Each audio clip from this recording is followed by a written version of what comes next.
ಮಧ್ಯೆ ಏನೋ ಮನಸ್ತಾಪ ಬಂದಿದೆ. ಇವಾಗ ಅಫ್ಕೋರ್ಸ್ ಗಂಡನ ಪರವಾಗಿ ನಿಲ್ಬೇಕು ನಿಂತಿದ್ದಾರೆ. ಬಟ್ ಅವತ್ತು ಕಣ್ಣೀರು ಒರೆಸಕ್ಕೆ ಸುದೀಪ್ ಸರ್ ಬೇಕಾಗಿತ್ತು. ಇವತ್ತು ಅದೇ ಕೆಂಡಕಾರದಕ್ಕೆ ವಿಜಯಲಕ್ಷ್ಮಿ ಅವರು ನಿಂತಿದ್ದಾರೆ ಅಂತ ಅನ್ನೋದು ನನಗೂ ಅನ್ನಿಸ್ತಾ ಇದೆ ಎಲ್ಲೋ ಒಂದ್ ಕಡೆ. ಸೊ ಇದಕ್ಕೆ ಸುದೀಪ್ ಸರ್ ಏನು ರಿಯಾಕ್ಟ್ ಮಾಡ್ಬೋದು? ನಾನು ಏನೇ ಮಾಡಿಲ್ಲ ಅದ್ರ ಬಗ್ಗೆ ಬೇಡ. ಬಟ್ ಒಂದಂತೂ ಸತ್ಯ, ಮತ್ತು ಯಾರು ಏನೇ ಇರಲಿ ತಾವೆಲ್ಲರೂ ನಿಮ್ಮ ಮನೆಯವ್ರ ಪರ ನಿಲ್ಬೇಕಾಗಿರೋದು ನಿಮ್ಮ ಕರ್ತವ್ಯ. ಸತ್ಯ ಸುಳ್ಳು ಸರಿ ಆಮೇಲೆ ನೋಡ್ಕೊಳ್ಳೋಣ. ಅದು ನಿಮ್ಮ ಗಂಡ ಆಗಿರಲಿ, ಹೆಂಡತಿ ಆಗಿರಲಿ, ಮಗು ಆಗಿರಲಿ, ತಂದೆ ಆಗಿರಲಿ, ತಾಯಿ ಆಗಿರಲಿ, ದಯವಿಟ್ಟು ಫಸ್ಟು ಫ್ಯಾಮಿಲಿ ಪರ ನಿಲ್ತಾರೆ. ಆಮೇಲೆ ಮಿಕ್ಕಿದವರು ಅವ್ರು ಒಳ್ಳೇದವ್ರು ಕೆಟ್ಟದ್ದು ಆಮೇಲೆ ನೋಡೋಣ. ಅದರಲ್ಲಿ ನನಗೇನು ಪ್ರಾಬ್ಲಮ್ ಇಲ್ಲ. ಆ್ಯಂಡ್ ಸೆಕೆಂಡ್ಲಿ ಅದು ಮುಗಿದು ಯಾವುದೋ ಕಾಲ ಆಗೋಯ್ತು, ನೀವು ಇನ್ನೂ ಅಲ್ಲೇ ಇದ್ದೀರ. ಸರ್ ಕೊನೆಯದಾಗಿ ಸರ್ ನೀವು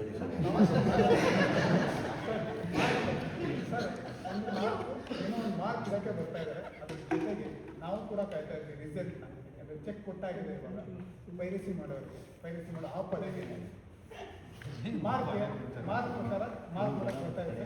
ಹೇಳಿ ಕ್ಲಾರಿಟಿ ಬಂತು. ಏನು ಸರ್ ಕ್ವಶನ್ ನೀವು ಹೇಳ್ತಾ ಇದ್ದೀವಿ ಇದನ್ನ ಕಡೆಗಾಣಿಸ್ಬೇಕು, ಮುಗಿಸ್ಬೇಕು ಅಂತ ಪ್ರಾರಂಭ ಮಾಡಿದ್ವಿ. ಅದಕ್ಕೋಸ್ಕರ ಒಂದು ನಿಮಿಷ ತಡಿ, ಇನ್ನು ಯಾರಿಗಾದ್ರು ನಾನು ಕೇಳೋಕ್ಕಿಲ್ಲ.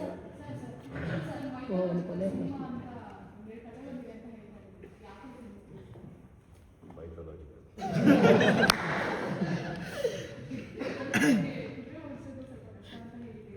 ಮೈಥಾಲಜಿಕಲ್ ಜಾಸ್ತಿ ಕುದುರೆ ಇಲ್ಲ ರೀ.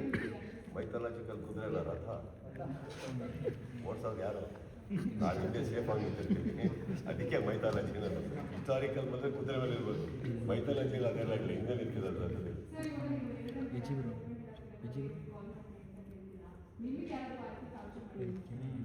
ನನಗೆ ಫೋನ್ ಬಂತು ಅಂದರೆ ನನಗೆ ಯಾರೋ ಭಾಳ ಬೇಕಾದವರು ಅಂತ ಅರ್ಥ.